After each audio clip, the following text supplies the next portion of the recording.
Sri Asaduddin Owaisi. शुक्रिया मोहतरम chairman साहब, आपने मुझे बोलने का मौका दिया। मैं Jammu Kashmir reservation amendment bill और Jammu Kashmir reorganisation amendment bill की मुखालिफत में खड़ा हूं सर। ये दोनों बिल हमारे आइन के खिलाफ है और दूसरा जो बिल है sir, Jammu Kashmir reorganisation amendment bill, ये ना सिर्फ हमारे आइन के खिलाफ है बल्कि रिप्रेजेंटेशन ऑफ पीपल एक्ट 1952 के भी खिलाफ है। सर यहाँ पर क्योंकि वक्त बहुत कम है, मैं इस कम वक्त में इस ऐवान के सामने इस बात को रखना जरूरी समझता हूं कि जिसमें कहा गया कि डिस्प्लेस पर्सन का जो डेफिनेशन दिया गया है, इसमें मैं हुकूमत से जानना चाहता हूं कि क्या यह बात सच नहीं है कि 1989 में कारण में, करना में, पूंछ में, रजौरी में जब फौज हमारी वहां पर गई थी तो 28 गांव के लोग हमारी वतन अजीज की सरजमीन छोड़कर पड़ोसी मुल्क में चले गए। और आज तक 2001 का सेंसस, 2011 का सेंसस ये कहता है कि अनइनहैबिटेटेड गांव है। क्यों नहीं हम उनके लिए प्रोविजन रख रहे हैं? और इसके रखना जरूरी है। और जितने वहां पर गए हैं ये मुजफ्फराबाद में रहते हैं, 40,000 के करीब, इसमें सिर्फ 3% कश्मीरी है, बाकी सब गुज्जर और पहाड़ी है।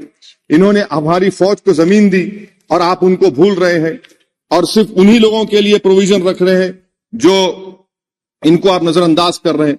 दूसरी बात यह है सर कि आप नॉमिनेशन करेंगे, नामजद करेंगे। कौन नामजद करेगा? एक अवाम की मुंतखब शुदा हुकूमत की सिफारिश पर एलजी नॉमिनेट करेगा, नामजद करेगा, या फिर दिल्ली से नामजद करेंगे? तो आप यहां से कंट्रोल कर रहे हैं। ये तो आइन के खिलाफ है। आप तो जमहूरियत को सबवर्ट कर रहे हैं। अवाम का जो मैंडेट है, फैसला सबवर्ट करने की कोशिश कर रहे हैं। और तीसरी बात सर, मैं ये जानना चाह रहा हूं कि आखिर क्या वजह है कि आप ये रिजर्वेशन क्यों करना चाह रहे हैं कश्मीरी पंडित के लिए? नाम तो लीजिए कश्मीरी पंडित का आप। और अगर आप ये करना चाह रहे हैं तो बताइए सिक्योरिटी थ्रेट कश्मीर में है या नहीं है? आप कहते हैं कि कोई सिक्योरिटी थ्रेट नहीं है। जब सिक्योरिटी थ्रेट नहीं है तो फिर आप नॉमिनेशन क्यों करना चाह रहे हैं? आखिर क्यों आप 370 निकालने के बाद वहां पर हर महीना पाकिस्तान से दहशतगर्द आकर श्रीनगर में गोली मारते हैं, राजौरी में मारते हैं, हर महीना 5-5 लोग मरते हैं, कैप्टन मरता है, हवलदार मरता है, लेफ्टिनेंट कर्नल मरता है, तो आपका कौन सा नॉर्मल सी रेस्टोर किया? कुछ रेस्टोर नहीं किया आप। लोग, हमारे सिपाही मर रहे हैं मगर आप बाजा बजा रहे हैं कि अमन हमने कायम कर दिया 370 को निकालकर। सर जम्मू के डोगरा लोगों का बहुत बड़ा नुकसान आपने कर दिया। 112 राइस मिल थे, अब सिर्फ 6 राइस मिल बचे हुए हैं। बताइए आपने कौन सा बड़ा तीर मार दिया 370 निकालकर? पूरा पंजाब से लोग आकर जम्मू को टेक ओवर कर रहे हैं। वहां का पॉलिटिकल इक्विलिब्रियम आपने डिस्टर्ब करके रख दिया।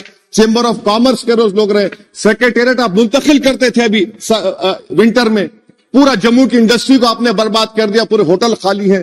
तो और आखिरी बात सर, मैं हुकूमत से जानना चाह रहा हूं कि एक आपके इंडस्ट्रियल एस्टेट में एक कमरा आपने बनाया है क्या? बताइए भाई, अंबानी साहब है, अदानी साहब है, टाटा साहब है, सब है, आपने एक कमरा नहीं बनाया वहां पर। एमओयूज तो करोड़ रुपया के हो गए। आपने ख्वाब तो इतने दिखाए मगर वो बेचारे वो ख्वाब तो पूरे नहीं होते कश्मीर के लोगों के लिए। जम्मू में करके दिखाइए, श्रीनगर तो दूर की बात है सर। और आखिर में मैं हुकूमत से जानना चाहता हूं कि इलेक्शन कब करवाएंगे? 24 का इलेक्शन तो आप करवा लेंगे। आपने जेरीमैंडरिंग करके आपने कॉन्स्टिट्यूंसीज बना दिए वहां पर, मगर अब भी आपको डर हो रहा है। आप जम्मू में नहीं जीत पाएंगे, बता रहा हूं आपको। वैली तो दूर की बात है, वैली तो मुझे यकीन है कि नेशनल कॉन्फ्रेंस और सब लोग निकाल लेंगे। जम्मू भी लूज करेंगे आप। अरे हाँ, आपकी हमारी डील नहीं हुई है, बोल देंगे डील हो गई। हमारा हाल तो लैला का हो चुका है। हम नहीं गए सर, हम नहीं गए भी तो आप लोग मध्य प्रदेश जीत गए। कैसा जीतिए मेरे बगैर आप मध्य प्रदेश? सर मैं कंक्लूड कर रहा हूं, मैं कंक्लूड कर रहा हूं सर, मैं कंक्लूड कर रहा सर। ये खामखा निशिकांत को आदत है छेड़खानी करने की। अब जवाब मिल गया उनको। तो सर मैं हुकूमत से जानना चाह रहा हूं कि आप असेंबली के इंतखाबात कब करवाएंगे और आप क्यों लद्दाख में उनको सेफ्टी दे रहे हैं? आपने 370 निकाला क्यों? लद्दाख का इलेक्शन तो आप हार चुके हैं वहां पर लोकल बॉडी का।